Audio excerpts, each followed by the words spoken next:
They say that this short, fragile life is all about the moments. And many of those special moments are made when traveling to new places, such as the simple things as trying delicious foods in places you haven't been to,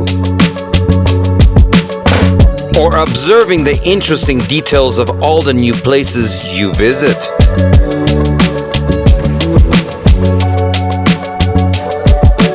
Or moments when you meet talented people from different walks of life, or soaking in new perspectives of beauty that nature has to offer.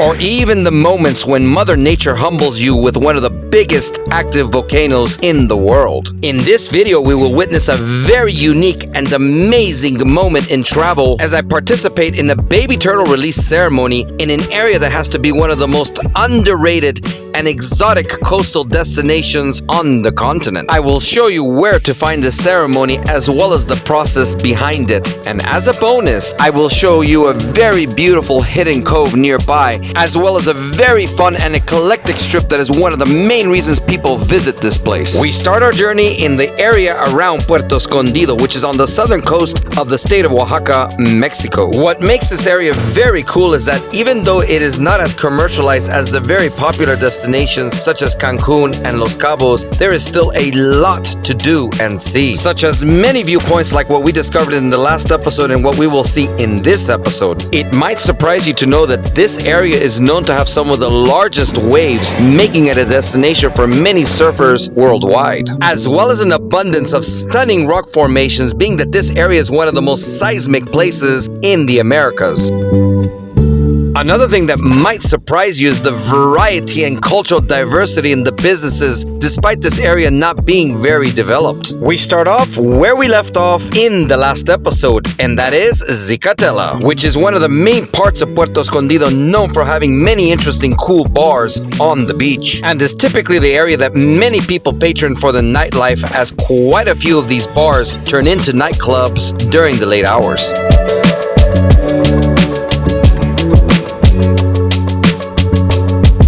This area also has a pretty big selection of very colorful and cute hotels, which is another thing that we did see in the last episode.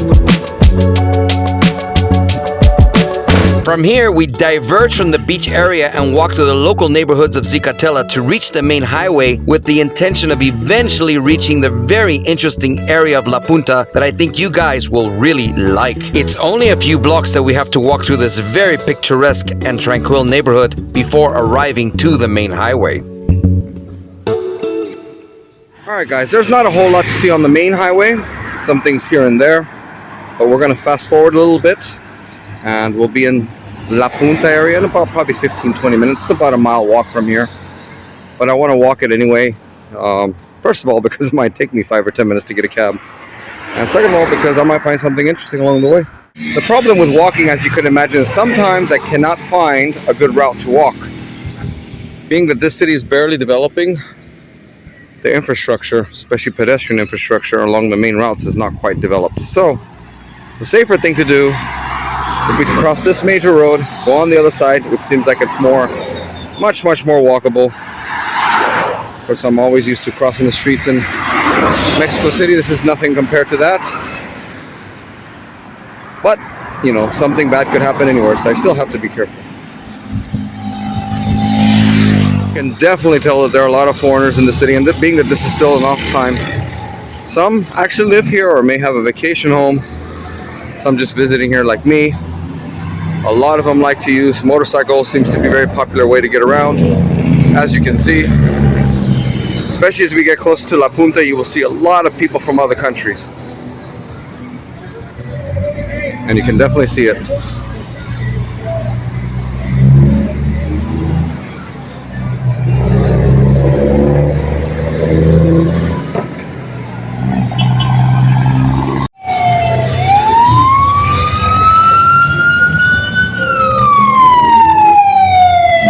I know there might be some of you guys who might criticize me as to why I'm walking all this way, but remember, this channel is based a lot on walking.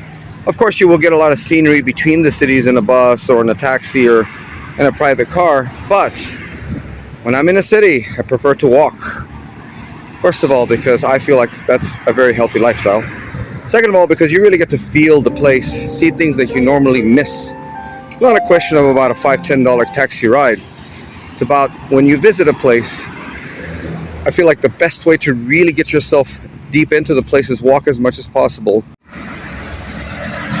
I'm practically at the beginning of La Punta area, but I got this little bottleneck area that I gotta get through. It's a small, short bottleneck, but it can be quite dangerous. So you know what? It might be safer actually to go in the middle.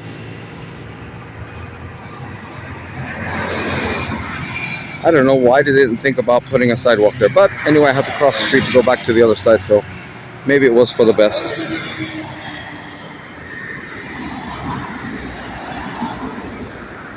All right, let's go. Let's go and not try to get run over. That is the plan. We finally arrived to the beginning of the La Punta Strip, and as we go deeper, you will notice more and more people from other countries. You will also notice an increasing number of very interesting businesses as we get closer to the core of the strip a few blocks away. It almost feels like you brought a California surf town to Mexico.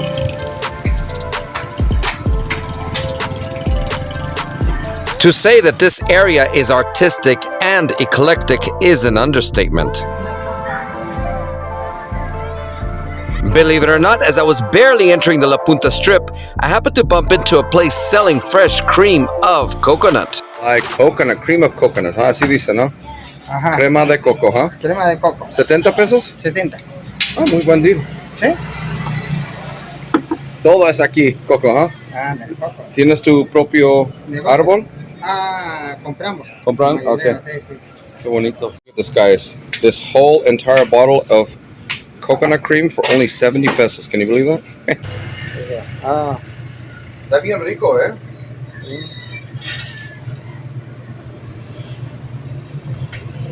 So I guess they used I don't think that's their bottles, but they told me that this will not last more than an hour without refrigerating, and I'm too far from the hotel. So somehow I gotta finish all of this. We see more artwork as we inch ever so closer to the core of the strip. And believe it or not, we run into many food trucks, some of which remind me of the ones back home. Well, you even have food trucks here that almost look like the ones you have in Austin. Very much has an Austin vibe this day, but it's like Austin mixed with California beach town and mixed with Mexico. So it's kind of a cool little mix. Just a few blocks into La Punta and we are already seeing many businesses, but there is so much more ahead. I should mention that it seems like you can find some pretty unique offerings in this area. This business is an example of the many places that I really like, being that it is quite artsy and meshes quite well with the beach ambiance. Even the concept of a container bar has found its way to this city. As I have said before, the diversity of the food offerings in this area is astounding.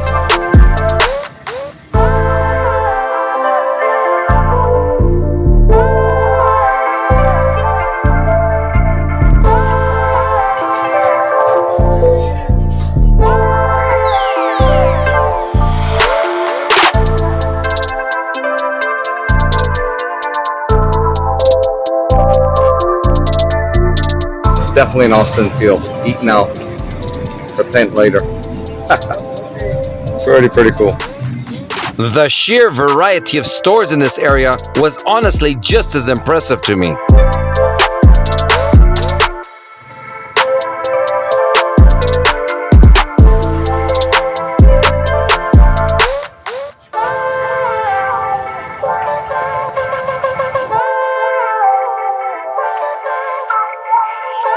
And at this point, we are practically in the core of La Punta, so enjoy some raw footage.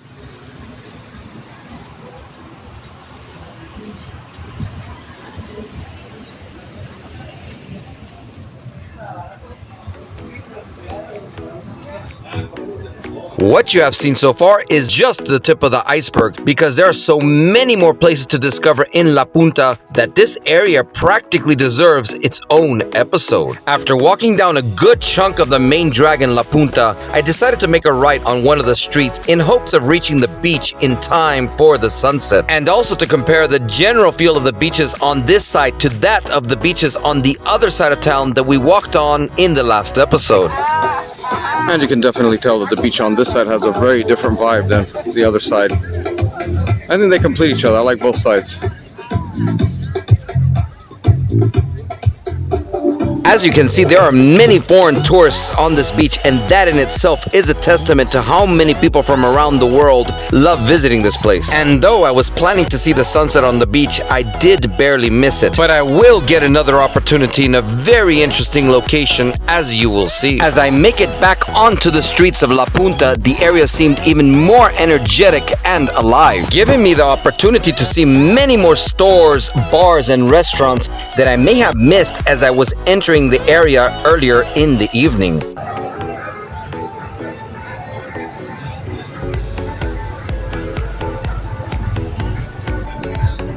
This place really comes alive.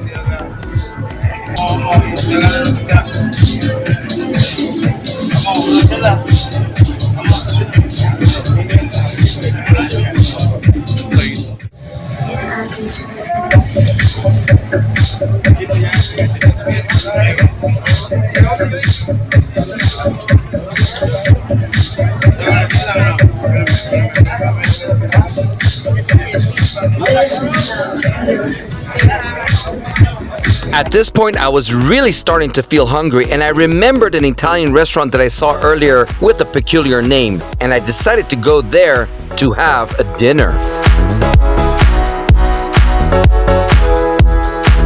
I started with some garlic bread and then ordered what seemed to be jumbo Cajun-styled shrimp, along with a very creamy pasta that surprisingly enough was served separately. But as you would expect, I did want to eat everything together, so I decided to combine everything to get this dish you see in front of you. And you know I could not go without dumping a whole bunch of Parmesan cheese for the final touch.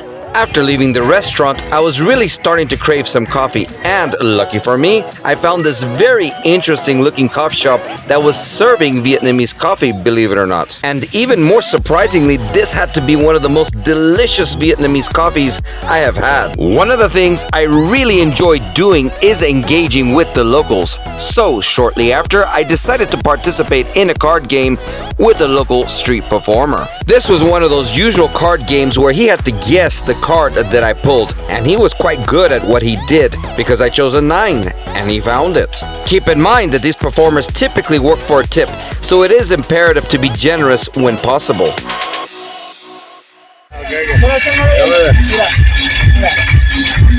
Mira, acuérdate de tu carta. Yo no sé cuál es, pero su carta es un 9 de copa. 9 de copa. Para mi canal de YouTube. ¿Tu carta? Sí fue, güey. Sí fue. Puerto Escondido. We fast forward the clock to the next day when we start our walk from the old downtown of Puerto Escondido to the fascinating turtle release ceremony. And on the way, we will bump into one of the most beautiful coves in the area. To be expected, I started my day quite hungry, and lucky for me, I passed by a Chiapan restaurant selling chicken. For those of you who do not know, Chiapas is the very southern state in Mexico before you get to Guatemala. Not only did this place have fried chicken, but it also had some pretty homemade looking chicken nuggets that came in different shapes and sizes. From here, we start walking westward to reach the turtle release ceremony at Bacocho Beach. And doing so, we cross the main street bordering downtown. We then enter another very interesting area by the name of La Rinconada, which is an area filled with many beautiful and inviting businesses, as you're about to see shortly. This area also happens to have an entrance to the stunning cove we're about to see very soon. Before getting into the core of La Rinconada, I happened to pass by this very interesting looking unfinished structure. My guess is that it was a massive church that was under construction at some point. And as we push forward, we see many paintings and advertisements showing that this area is definitely geared towards surfers.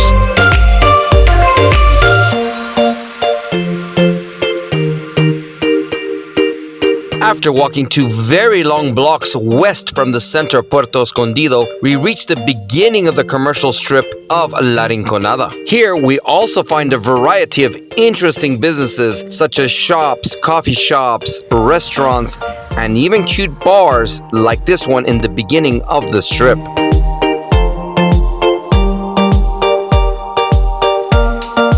As I entered this strip, I passed by a restaurant showing a picture of the stunning cove I have been talking about that we're about to see in a few blocks. I also ran into an ice cream shop that gave me the opportunity to take a break from the heat. This place also happened to have fruit outside, which I can only assume was being used as toppings for the ice cream being served inside. I really enjoyed this relief from the heat with 2 flavors of ice cream along with raspberries and grapes. As we move on, we even run into a real estate company out of the US selling property here, showing the large amount of foreign interest in the area. As we walk deeper into La Rinconada, we run into numerous shops of different types, especially many selling clothes and beachwear, as well as places offering spa services and a variety of tours. Just like La Punta, this area too offered food from a variety of cultures.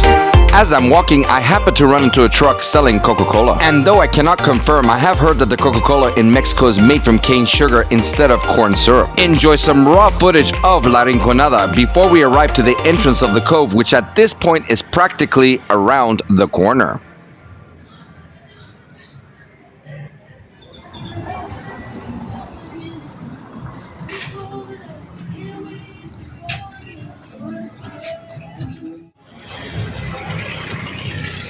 After walking about 2 to 3 blocks along Rinconada's commercial strip, we finally reached the entrance to Playa Carrizalillo, which is the beach inside the stunning cove we're about to see. Based on what I saw on the map, this entrance is located on Focas Street, and we make a left on this street to reach the stairs that will take us down to the bottom of the cove. There were even many motorcycles parked on the street that I could only assume belonged to the people visiting the beach down below. Right before we get to the stairs, we see enterprising individuals selling last-minute things like snacks and water. We also see big signs containing advisories and rules such as pets not being welcomed on the beach. As I finally approach the stairs, the anticipation builds inside of me for the breathtaking view I'm about to have in front of me.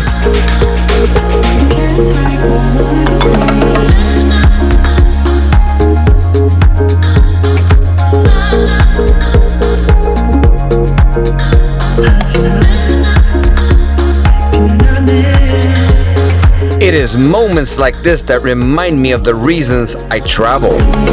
But of course, I had to continue making my way down while enjoying the art and the views along the way. At this point, there was still a lot left to the bottom, and I was starting to wonder how challenging it would be on the way back up.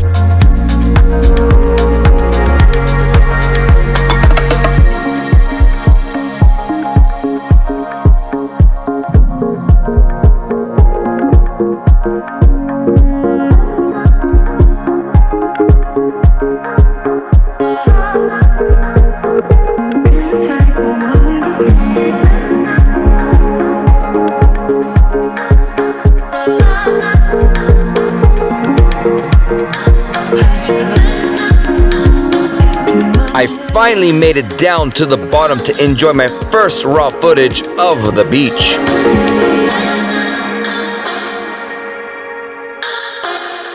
Not only did Carrizalillo Beach offer stunning views, but the place was full of energy and life.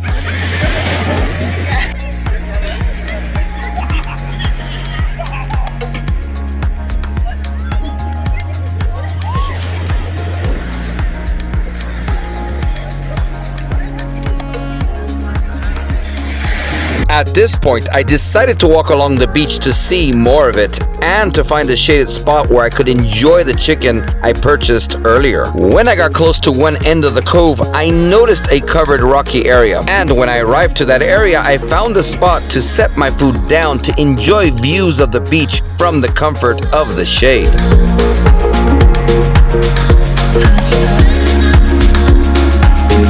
I I started indulging in the chicken I had bought earlier now that I was in a much more comfortable spot without the sun beating down on me. I could not help but think to myself, it is not every day that I get to eat a meal with such a view and ambiance.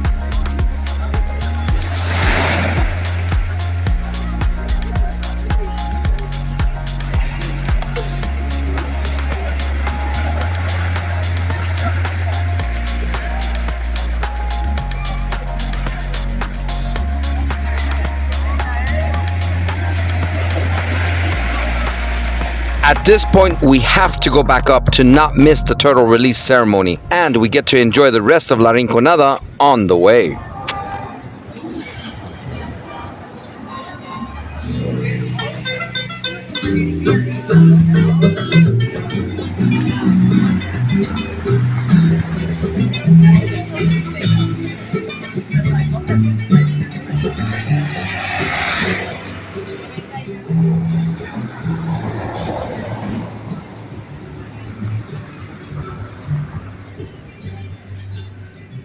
As we walk through the last part of La Rinconada on the way to the turtle release ceremony, we see even more interesting shops, restaurants, and bars.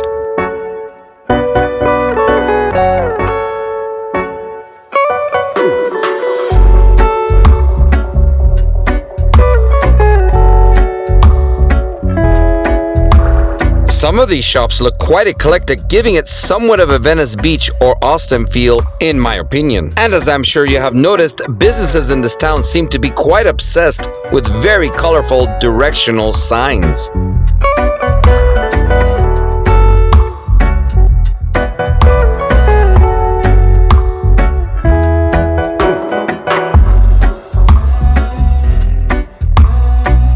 As I was walking around, I noticed a lot of newer buildings, or even ones that were being built that seemed like they were either residential or lodging, showing you that a lot of money was also coming into this area. And just like what we saw in La Punta, there were places revolving around and possibly selling coconuts. But one thing that did surprise me is finding co-working spaces, although it is becoming a very popular global phenomenon, especially with all the digital nomads. We see what seem to be resorts on bigger plots of land as we continue walking westward, leaving the core of La Rinconada.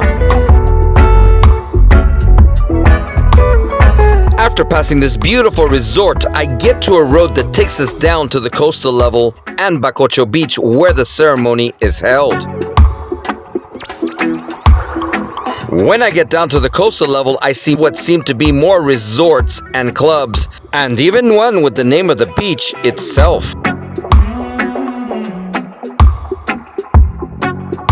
I have to say that it seemed uncommon for people to be walking to Bacocho Beach like I was doing, so much so that even a taxi driver was wondering if I needed a ride. But I was almost there anyway, so I decided to keep on going. And before arriving to the beach, I passed by one last resort. Shortly after, I finally arrived to Playa Bacocho, and as usual, I am greeted with large signs showing what you can and cannot do on the beach. As I walk onto the beach, I almost immediately see a line of people participating in this ceremony, as well as the sunset, which is the time that this event is held. And as you can tell, Playa Bacocho is a very extensive beach on the western side of town. To participate in this event, I was given a stamp on my arm for which I paid 200 pesos, or roughly $10 at the time.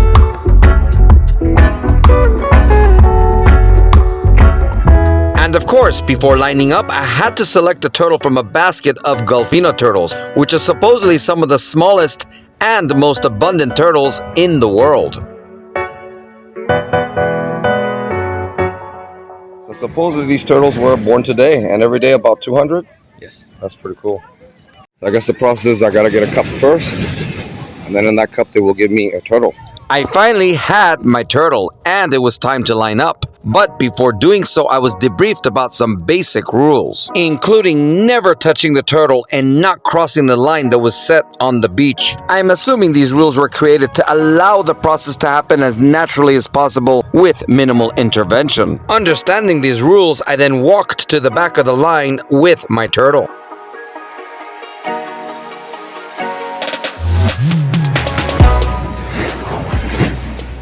Here we go. It seemed like the releases were being done in order from the other side to this side, and then it was time to finally release my turtle once again without touching it or giving it any help. It was interesting to observe all the different turtles making this journey at their own pace. And it wasn't too long before my turtle showed some serious effort to the point that it almost looked like it had made it.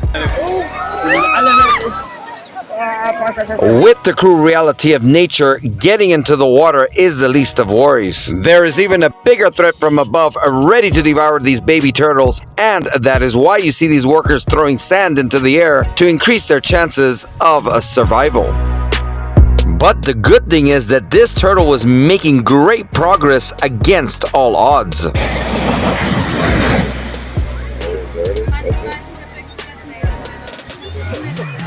The turtle finally made it into the water, but honestly, who knows how long it survived after that. But at least I can say it was much better off than some of the other turtles who were still trying to find their direction. I decided to hang around a little bit longer to see the sunset I did not get a chance to see the day before. And doing so, I did take note of the diversity of languages being spoken in this place. Nein, bitte nicht die falsche Richtung, mein Freund.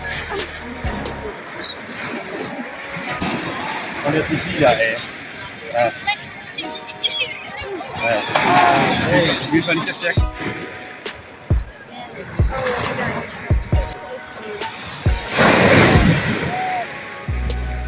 As the sun was setting, I did enjoy watching these workers throw sand in the air for two reasons.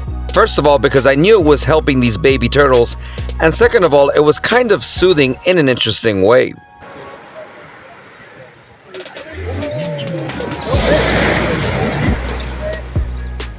After experiencing this very stunning sunset and wonderful event, it was time to leave. Because honestly, I was quite hungry after all the walking. And being that I was on the coast, I was craving more seafood. So we fast forward the clock to a very colorful restaurant that I patroned on the way back to the hotel.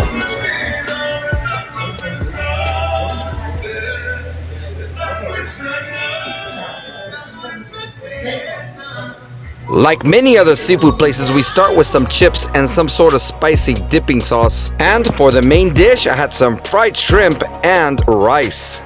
As I leave the restaurant to end the night, the street in front of my hotel had come to life with many vendors. This street can be quite empty during the daytime because of the heat, so needless to say, there were numerous patrons taking advantage of the cooler nighttime hours. Many vendors were selling your typical touristic souvenirs like shirts advertising the area, or local artwork like the famous Oaxacan alebrijes, and even tattoos and mezcal, believe it or not. I also ran into more beachwear as well as a variety of other products like clothes, toys, and even handbags. After walking a few minutes on the street, I finally reached my hotel, where from the balcony of my room, I was able to get an even better view of the commotion below.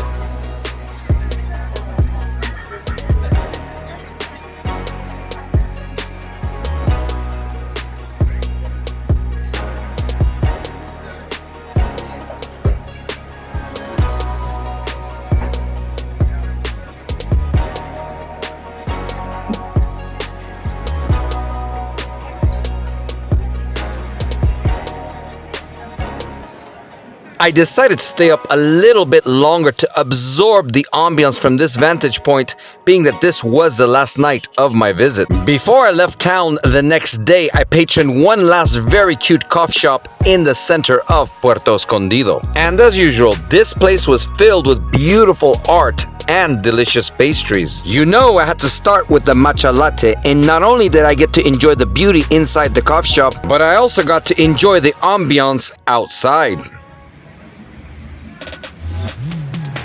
This place also had sandwiches on the menu, and this ham, avocado, Gouda cheese, and spinach sandwich was quite a delight.